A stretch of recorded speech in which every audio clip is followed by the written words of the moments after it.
Buenos días a todos. ¿Cómo estáis? Muy bien. Hoy voy a tocar un tema un poco serio, de manera que espero que os haga bien, pero es un tema para la profunda reflexión. ¿Cómo es si tuviese que darle un título a este mensaje, sería el gozo en el sufrimiento? El libro más antiguo de la Biblia posiblemente sea el libro de Job. ¿Se me oye, no? ¿Sí? El libro de Job es el epítome, es el resumen, el compendio final del dolor. Y trata de un hombre que pierde absolutamente a toda su familia en una catástrofe sin parangón.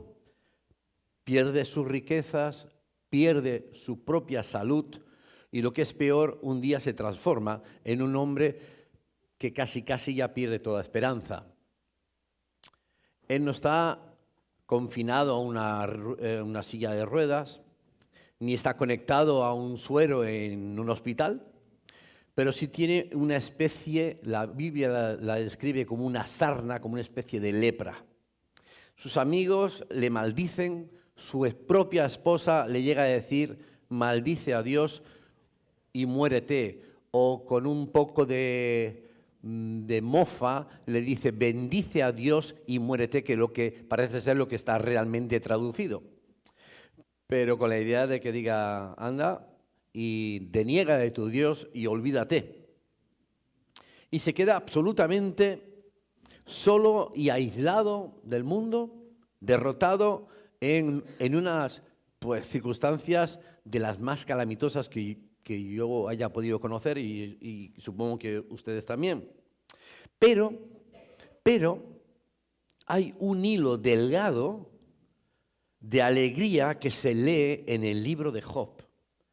Que os digo una cosa, yo no había leído en más de 40 años. Que no podemos, ni me gustaría que pasáramos por alto, y incluso esto es lo que ha determinado finalmente que comparta este pensamiento en esta mañana con vosotros. Y se encuentra en Job 6:10, lo he tenido que buscar en varias traducciones. La que más me ha gustado es la que dice, me regocijo con un dolor inquebrantable. Lo repito, me regocijo con un dolor inquebrantable. Otras versiones dicen sin tregua, ¿no? Sin tregua. Y yo tuve que leer varias veces este texto porque yo decía, ¿cómo alguien se puede regocijar en medio de un dolor inquebrantable?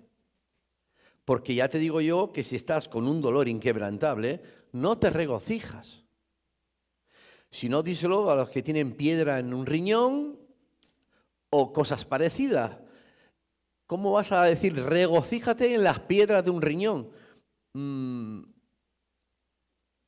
No sé cómo lo harán. Y voy a otra versión y dice, salto de alegría con un dolor implacable. Y lo que Job está diciendo es que el dolor no perdona, que el dolor no me va a dar tregua, pero yo puedo saltar de alegría a través del dolor. Y cuando uno lee esto, uno dice, este hombre o está desquiciado, además de leproso, o algo le ocurre. Y dice la Nueva Versión Internacional, me regocijaré sin dolor a causa del dolor. Yo tuve que leer esto varias veces. Me regocijaré sin dolor a causa del dolor. ¿Qué intenta decir Job en este hilo delgado de alegría? Porque la palabra hebrea para definir la palabra alegría o regocijo solamente aparece solo una sola vez, la que utiliza aquí solo una sola vez en las Escrituras, y es esta, la palabra que Job utiliza, y habla de una alegría extraña. No es una alegría que niega la realidad, es una alegría que simplemente está diciendo, soy capaz de alegrarme por encima de la decepción. A pesar de tener todo a mi favor para poder estar triste, para poder estar deprimido, yo voy a decir, no hay dolor.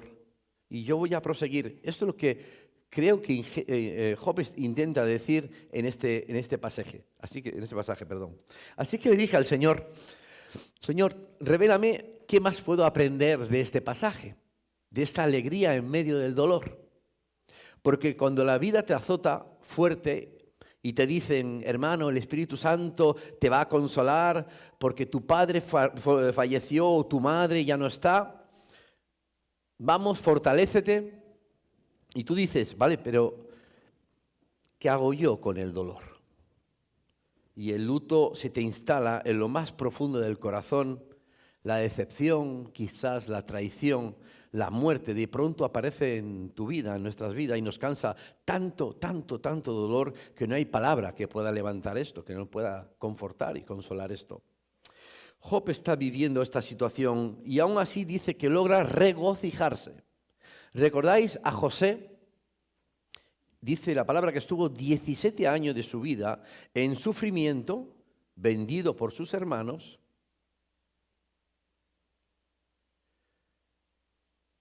abatido en una cárcel, y eso resultó finalmente, dice más, perdón, que se me ha saltado, perdonar, un segundito, sí, aquí.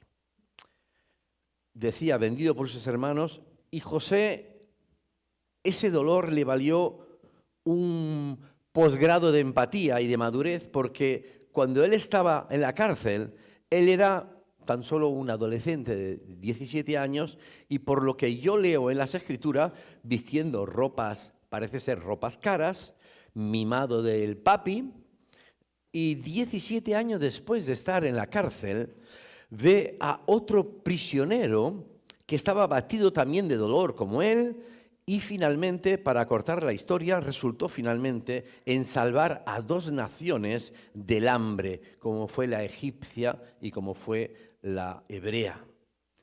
El dolor es el mejor profesor de teología que puedas tener,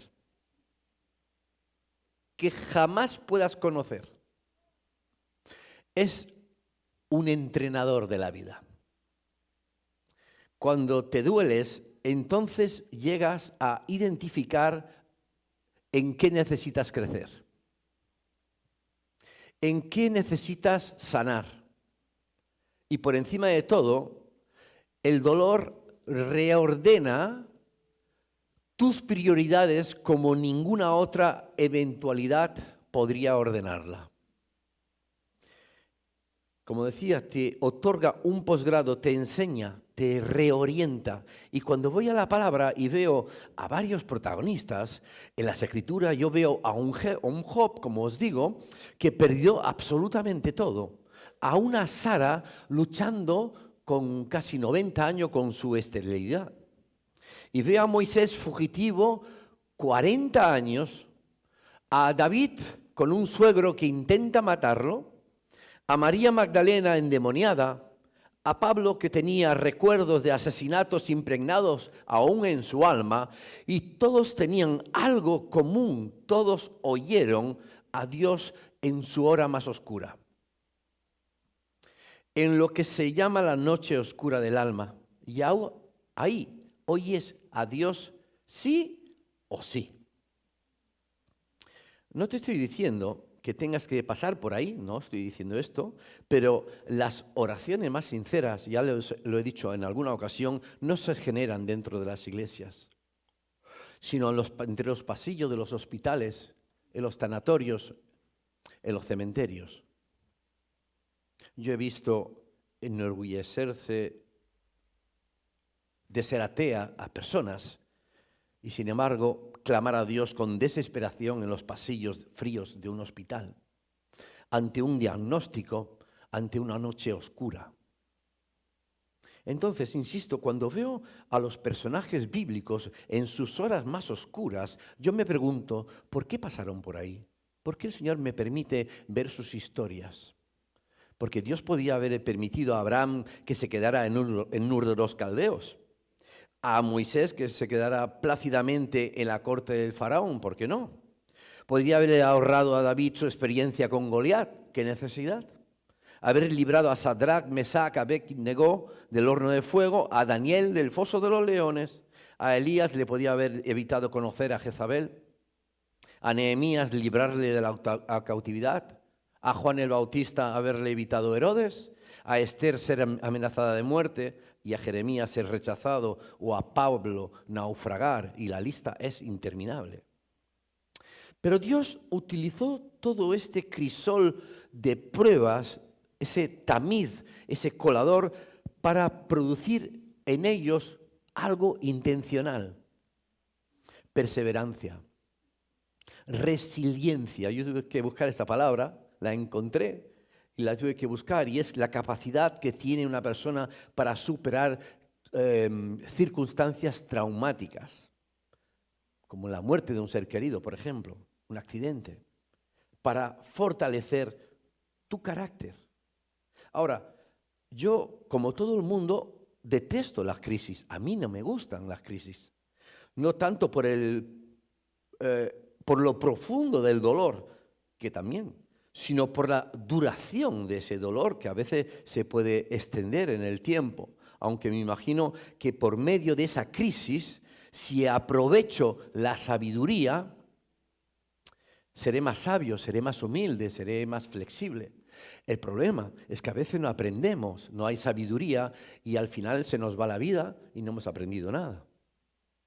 Aunque a mí no me gusta nada, pero la cuestión es que todos los cristianos van a ser zarandeados.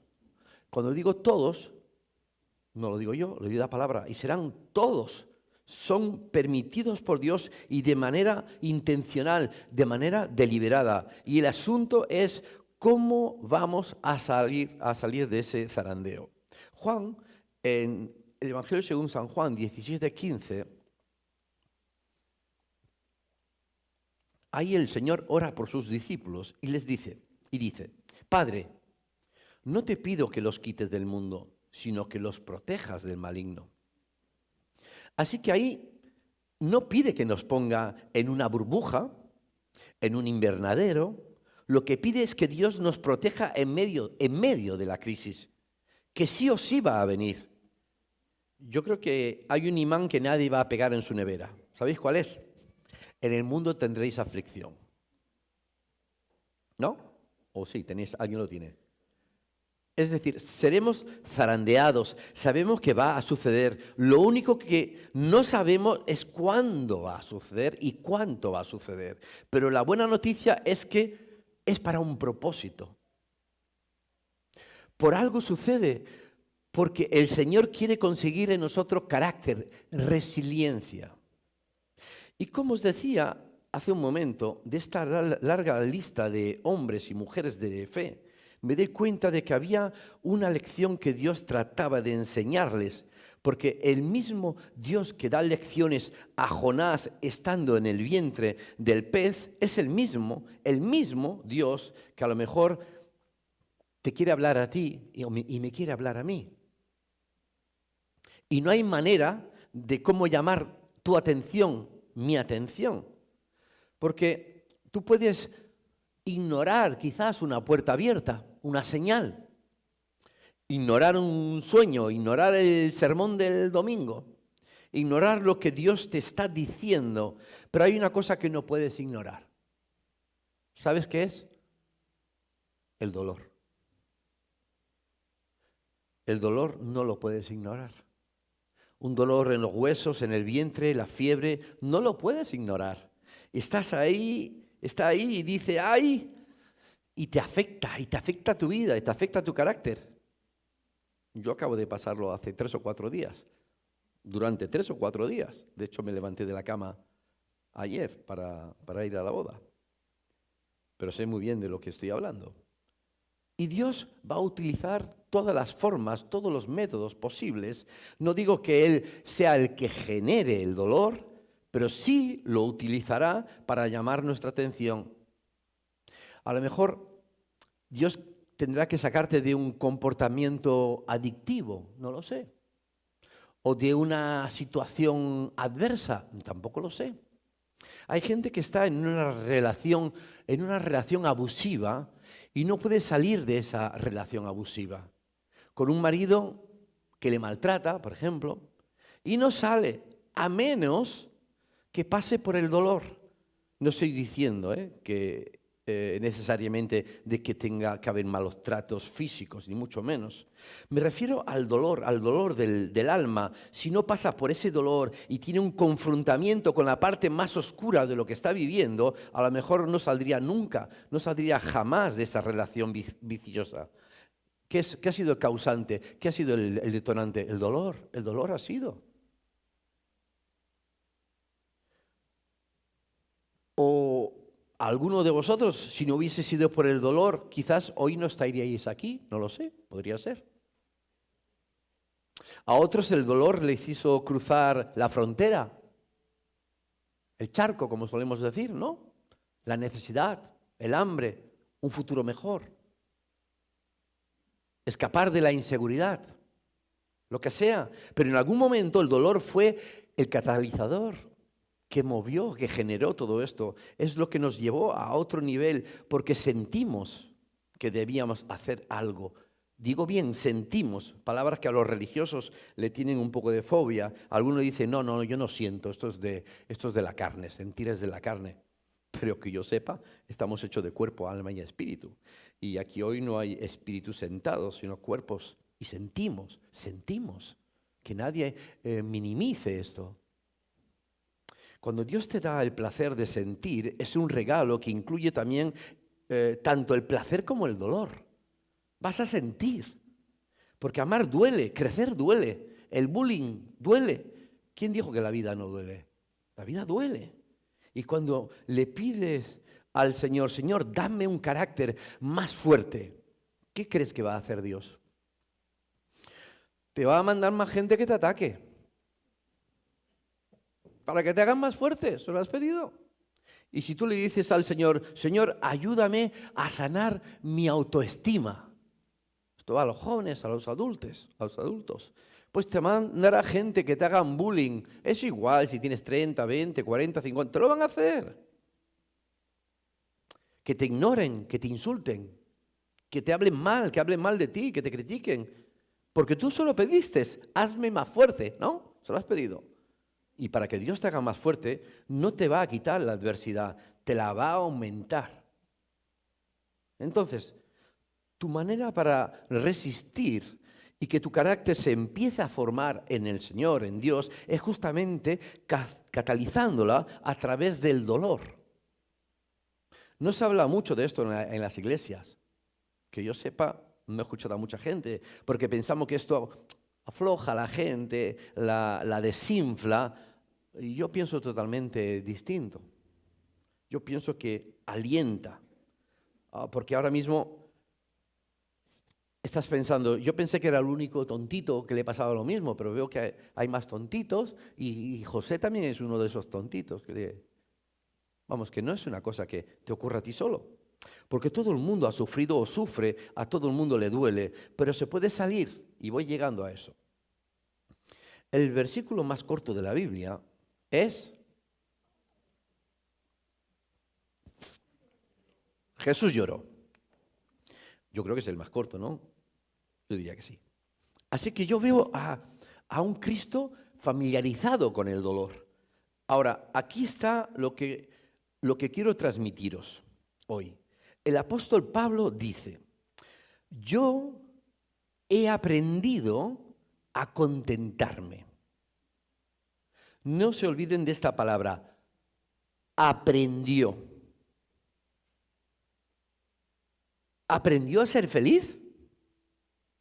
Yo no sabía que la felicidad fuese una habilidad aprendida. Yo pensaba que la felicidad era una situación. Pero él dice, yo sé vivir humildemente y sé tener abundancia. ¿Cómo que sé vivir humildemente? Si eres humilde, vives y punto, ¿no? Pero también dice, pero también sé vivir en abundancia. Ahora también hay que aprender para vivir en la abundancia. Pero, ¿quién necesita ir al colegio para ser rico? Porque todo el mundo tiene idea de cómo gastar, casi por instinto, que yo sepa. Sin embargo, dice Pablo, no, no, no, no. Yo tuve que aprender a tener mucho y aprender a ser pobre, a contentarme. Y esto implica que el contentamiento no es el resultado de la circunstancia, sino es el resultado del estilo de vida intencionado. Porque solo una motivación correcta, solo el verdadero carácter es lo que nos va a sostener hasta el final. Lucas dice, 22:31, Simón, Pedro, perdonad que se me seca la boca, mira que Satanás ha pedido para zarandearos como si fueran trigo. Pero yo he orado por ti para que no falle o falte tu fe. Y cuando tú hayas vuelto, fortalece a tus hermanos. No se pierdan esto. Jesús dice que el maligno ha pedido para zarandearlos. Y acto seguido, Jesús anima a los discípulos diciendo que ha orado por ellos para que su fe no falte o no falle. A mí estas palabras nunca me parecieron tranquilizadoras. Yo cuando leía esto digo, resulta que por un lado me vienen las pruebas y por el otro lado intercedes por mí. A mí me hubiese gustado que hubiese dicho otra cosa aquí, ¿no? Algo que me calmase más. Yo he puesto una orden de restricción a Satanás o algo así. Pero Jesús no va a poner ninguna orden de restricción, no va a evitar el zarandeo. Y luego añade, y cuando hayas vuelto, entonces fortalece a tus hermanos. No dice, cuando salgas de esta, espero que por lo menos te hayas convertido en un fortalecedor. No, lo que dice es que el zarandeo está completamente controlado por Dios. En otras palabras, dice, Pedro, yo estoy orando por ti, he intercedido a mi Padre, he hablado con Él y hemos concluido en lo siguiente. Vas a negarme 3 veces, vas a llorar, cuando llores vas a arrepentirte, cuando te arrepientas te vas a convertir en una roca y sobre esta roca voy a edificar mi iglesia. Chao. Él lo tiene controlado. Está diciendo exactamente todo lo que va a ocurrir, solo está diciendo. Y en Job 38:11 dice, qué pasaje más bonito, que Él limita o delimita hasta las mismas olas del mar. Hasta aquí vas a llegar y punto, no vas a sobrepasar ni traspasar. Dios le habla al océano. Y esto significa que aunque Satanás tenga un plan, tiene que pedir permiso, porque Mateo 28:18 dice que el Padre me ha dado a mí toda autoridad, tanto en el cielo como en la tierra. Y esto lo prueba. Marco 1:27 afirma, Él manda aún a los espíritus inmundos y le obedecen. Es decir, no hay temporadas que Jesús tenga más autoridad y temporadas que Jesús tenga menos autoridad. Entonces, ¿cuál es el propósito de la prueba de Pedro? Que vuelva y dé testimonio a la iglesia, que confirme a sus hermanos. Jesús permite que Pedro sufra la prueba para que anime a sus hermanos. Entonces, nuestra enfermedad de ahora, nuestra crisis de ahora, se está preparando para ser una voz de aliento seguramente a los demás. No hay otra manera de aprendizaje. 1 Corintios 10:13 dice, vosotros no habéis pasado por ninguna prueba que no sea humanamente soportable. Por otro lado, dice que Dios no nos probará más allá de lo que podamos soportar, de manera que nadie puede decir, la prueba que a mí me ha enviado el Señor es sobrehumana, no la puedo soportar. No es cierto. La Biblia lo ratifica. Así que debemos confiar que esto será siempre así. Aquí es cuando vuelvo a Job y entiendo un poco más. Cuando él dice, en medio del dolor, me regocijaré sin dolor. me voy a reír a propósito, aunque no tenga ganas de reírme. ¿Y qué gano yo con esto? Pues lo mismo que un pianista, por ejemplo, él quiere tocar melodía. Cuando uno empieza, quiere tocar melodías, le dice a su maestro, quiero tocar melodía. No, no, no, tú las escalas, que lo más escala, lo más aburrida. Tú las escalas. Y esto es en todo. Si no has volado con un simulador de vuelo por meses, no vas a volar ni pilotar un avión con pasajeros. Olvídate. Entonces yo creo que cuando uno dice yo voy a ser feliz de manera intencional, es una manera de decir, Señor, aunque no entiendo el dolor, porque no lo entiendo, o más profundo aún, aunque el dolor persista, yo voy a estar alegre. Sofonías 3, 14, 17 dice, regocíjate, oh hija de Sión.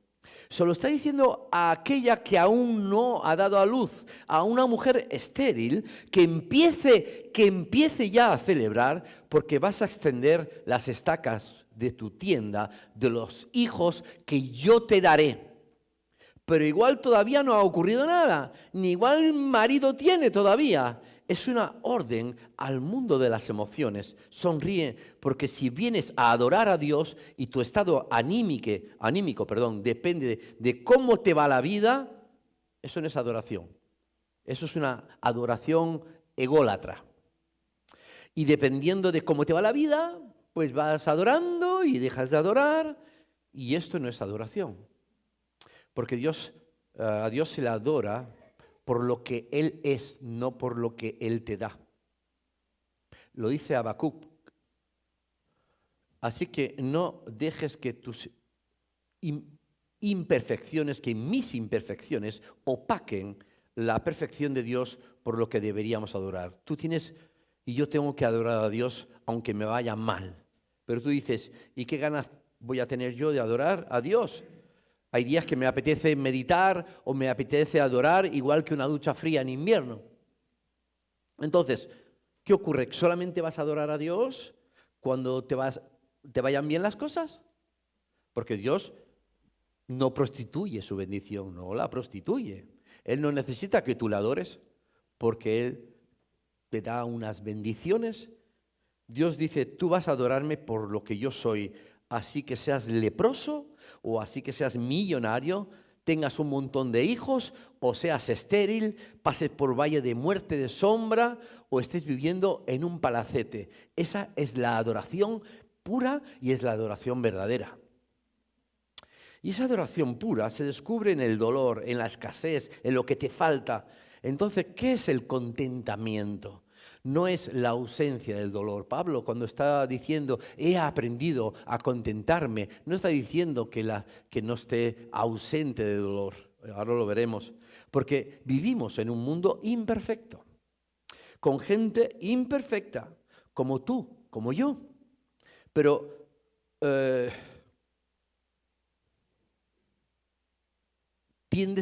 tenemos que entender que el dolor no edifica. Si hay algo no hace el dolor es edificar el carácter. Lo que hace es revelar mi carácter, que es muy distinto. ¿Habéis escuchado esa frase? Era una buena persona, pero ganó tanto dinero que ahora ya ha cambiado. Mentira. Mentira, siempre fue una mala persona. Lo que pasa es que no tenía tanto dinero para mostrar cómo era realmente. Entonces, el dolor no cambia la esencia nunca. El problema y el dolor, ¿qué hacen? Edifican el carácter. No, las piedras de un riñón no te van a edificar para nada. El dolor revelan tu carácter, te enseña a seguir luchando, a no moverte del lugar, a honrar el compromiso que hiciste con el Señor. Y también revelan otras partes de mí, cosas oscuras de mí. Cuando sometemos a alguien a prueba, una prueba dura, ahí se ve cómo somos realmente, ¿eh? Ahí se ve. Y encuentras cosas en ti que no sabías que existían. Cuando sometes a alguien a prueba de verdad, ahí aflora todo.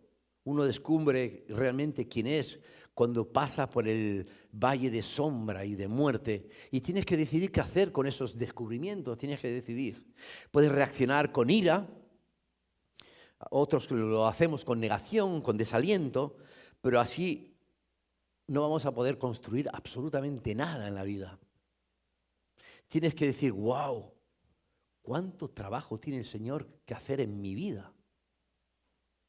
Y estaban ahí escondidos y pensabas que no existían, pero están ahí. Y ¿cuántas veces tengo que descubrir que cuando me ponen a prueba mi cristianismo tiene fisuras? Tiene fisuras. Porque el carácter se revela en esas situaciones extremas, cuando todo va bien, cuando no todo va bien, mejor dicho. Así que tenemos que aprender en el dolor quiénes somos, cómo reaccionamos, el test de las acciones y de las reacciones. Y eso es lo que dice Pablo. Tuve que aprender a vivir en escasez, en abundancia. Luego le escribiría a la iglesia, a los tesalonicenses, y le diría, den gracias a Dios por todo. Y uno dice, bueno, yo doy gracias a Dios por todo, pero yo no di gracias por aquel jefe que me despidió. Yo quería estrangularlo. Pero Pablo dice, den gracias por todo. ¿Y qué sigue diciendo Pablo?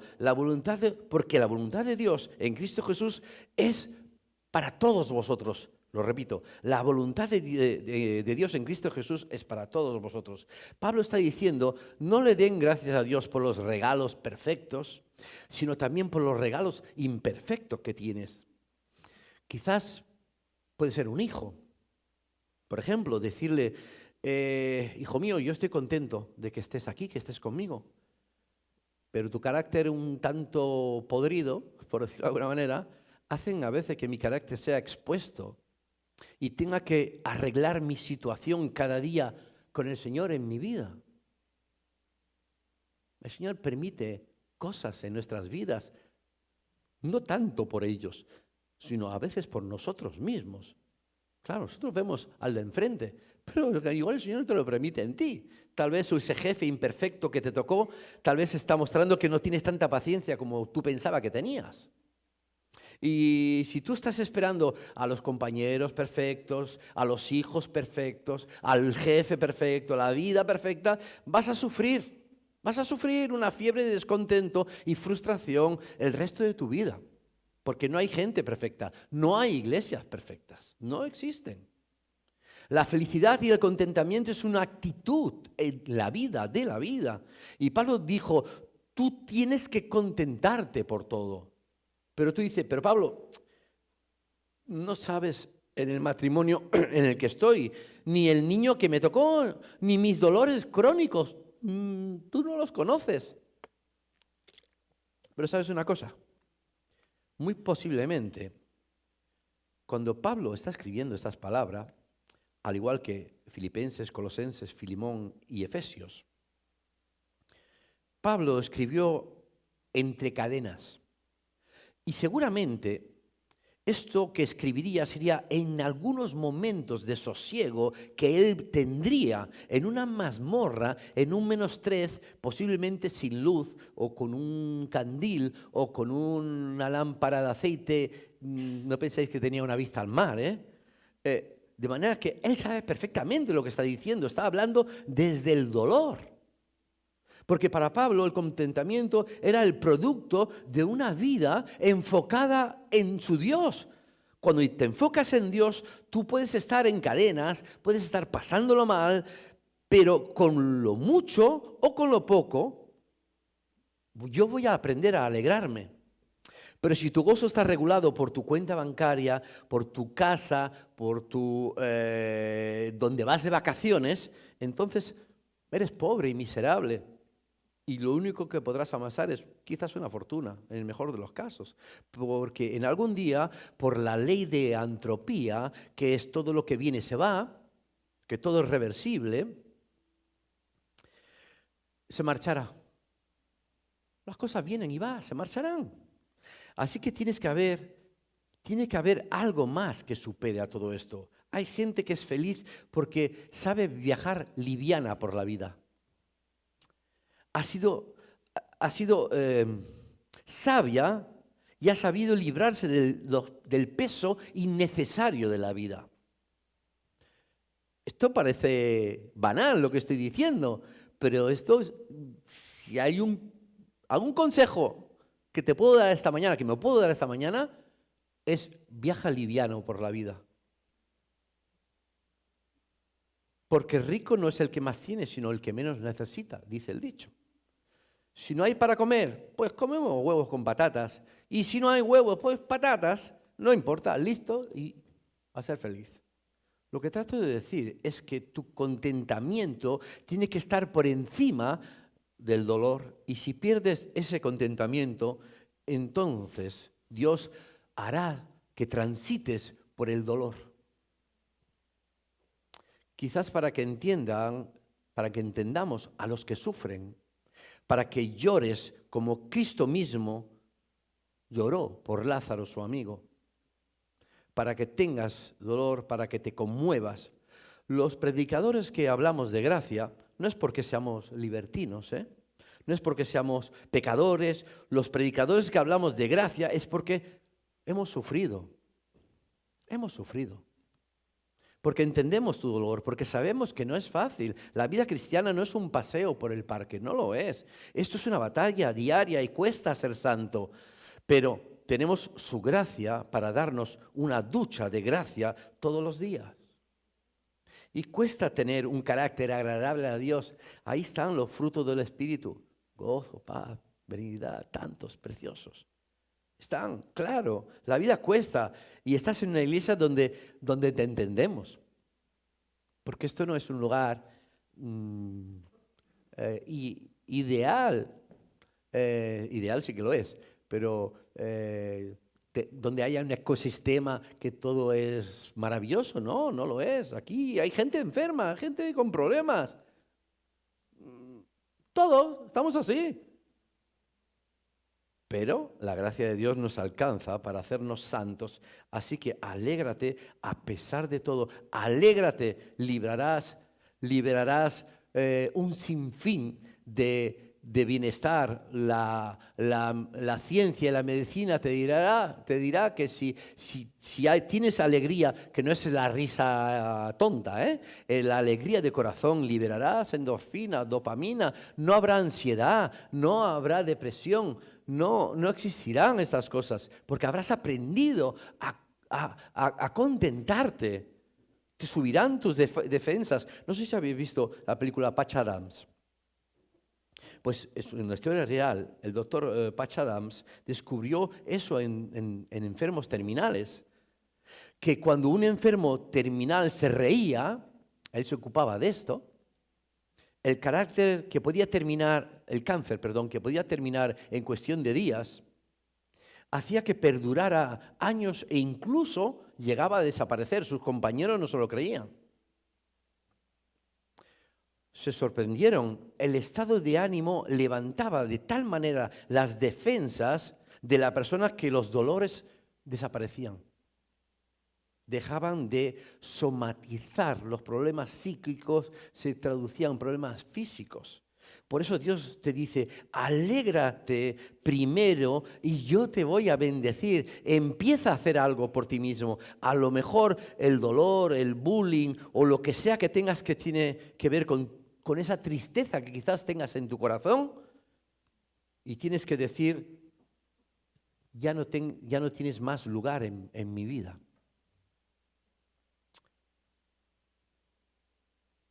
Termino leyendo este versículo, que ahora ya quizás a la luz de lo que he dicho, cobra más realidad. Me regocijo con un dolor inquebrantable, sin tregua. Job fue capaz, Elías fue capaz, David fue capaz, Pablo fue capaz. Tú puedes ser, tú también puedes serlo, yo también puedo serlo. De manera que el dolor vendrá, pero es un catalizador para que puedas crecer, para ti o para otros, no lo sé. Que el Señor nos ayude.